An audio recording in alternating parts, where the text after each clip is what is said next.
Bonjour ou bonsoir selon l'heure à laquelle vous nous regardez. Je suis votre chroniqueuse audio et animatrice de podcast pour l'ODJ Média et aujourd'hui, je vous propose une lecture fidèle signée Aziz Daouda. Une chronique saisissante sur la Mauritanie face aux défis sécuritaires, diplomatiques et à la recomposition géopolitique au Sahel. Après 4 années d'intervention, le groupe paramilitaire russe Wagner a officiellement annoncé son retrait du Mali en juin 2025. Il était actif dans la région depuis 2021. Ce départ intervient dans un contexte marqué par une recrudescence des attaques djihadistes, fragilisant la stabilité malienne et régionale. Le départ de Wagner ne signifie pas un désengagement russe, puisque ses missions sont reprises par une nouvelle organisation paramilitaire, l'Africa Corps, directement contrôlée par le ministère russe de la Défense. Ce groupe, né après la tentative de coup d'État ratée de ses anciens dirigeants Wagner en 2023, poursuit la stratégie russe d'influence en Afrique, notamment dans ce qui est déclaré être la formation des forces maliennes pour faire face à la montée des menaces terroristes. L'auteur souligne que cette transition illustre la complexité du contexte sécuritaire au Sahel, où l'échec relatif de Wagner à stabiliser le Mali et à contenir les groupes armés touaregs et djihadistes oblige Moscou à réadapter ses méthodes tout en conservant son influence stratégique. Cette nouvelle donne induit un véritable questionnement quant à la capacité véritable de contenir le terrorisme dans la région et notamment à la frontière du Mali avec la Mauritanie. Parallèlement, le Front Polisario, mouvement séparatiste, est de plus en plus associé à des activités terroristes. En Espagne, une militante affiliée au Polisario a été arrêtée pour préparation d'actes terroristes contre le Maroc, avec des preuves d'incitation au djihadisme et d'acquisition de matériel explosif. Cette radicalisation s'inscrit dans une dynamique où le Polisario coopère de plus en plus étroitement avec des groupes islamistes, bénéficiant notamment du soutien de l'Iran et ses proxys dont le Hezbollah. Des liens anciens documentés existent bien entre le Polisario et des groupes terroristes du Sahel, comme l'État islamique dans le Grand Sahara, dont les fondateurs étaient d'anciens combattants du Polisario. Cette connivence se manifeste par un soutien logistique, des transferts d'armes et une militarisation accrue, y compris l'usage de drones kamikazes fournis par l'Iran. L'auteur affirme que ces faits renforcent la perception du Polisario non seulement comme un acteur séparatiste uniquement, mais aussi comme un vecteur d'instabilité et de terrorisme dans la région. En parallèle, sont enregistrées de nombreuses percées diplomatiques du Maroc et une montée des pressions internationales pour entériner la marocanité des provinces occidentales du Sahara. Le Maroc a engrangé en 2024 plusieurs victoires majeures dans la reconnaissance internationale de sa souveraineté sur ces provinces du Sud. Plus de 116 pays, dont des puissances comme la France, soutiennent désormais le plan d'autonomie marocain comme unique solution viable au conflit.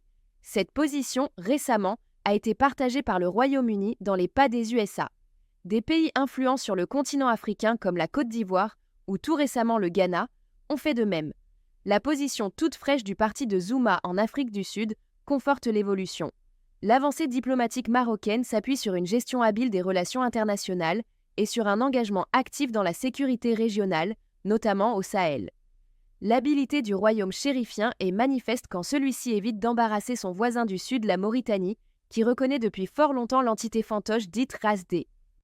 L'auteur pense également que ici il faut aussi rappeler la volonté des USA de classer le Front Polisario comme organisation terroriste, mesure soutenue par des analyses documentant ses liens avec le Hezbollah, le PKK, le Corps des gardiens de la révolution islamique d'Iran, Cuba, le Venezuela et autres États qui n'aiment pas trop les Américains. Cette classification vise à montrer ce qu'est véritablement le Polisario.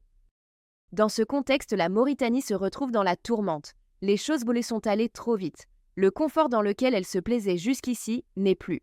La conjonction de ces évolutions contraint donc les autorités du pays à repenser leur positionnement politique.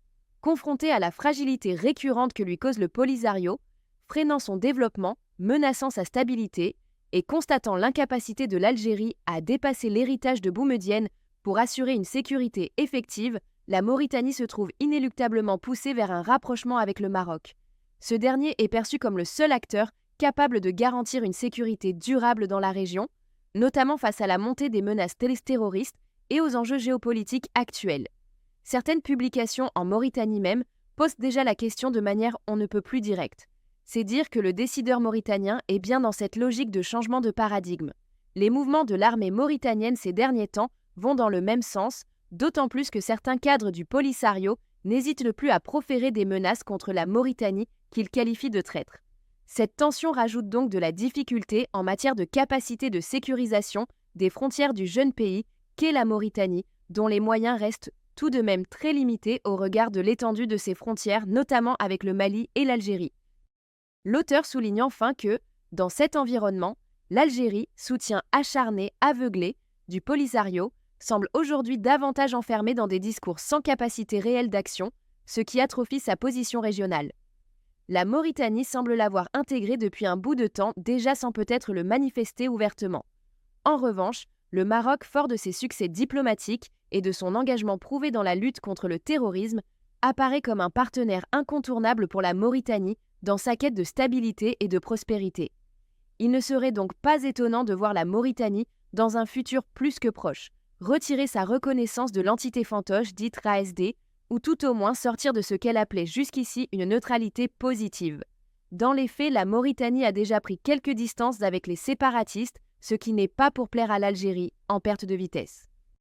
Le retrait de Wagner du Mali, la radicalisation du Polisario, qui ne sait plus où donner de la tête, les succès diplomatiques marocains et la probable désignation très proche du Polisario comme organisation terroriste par les USA redessinent clairement la carte géopolitique du Sahel et du Maghreb.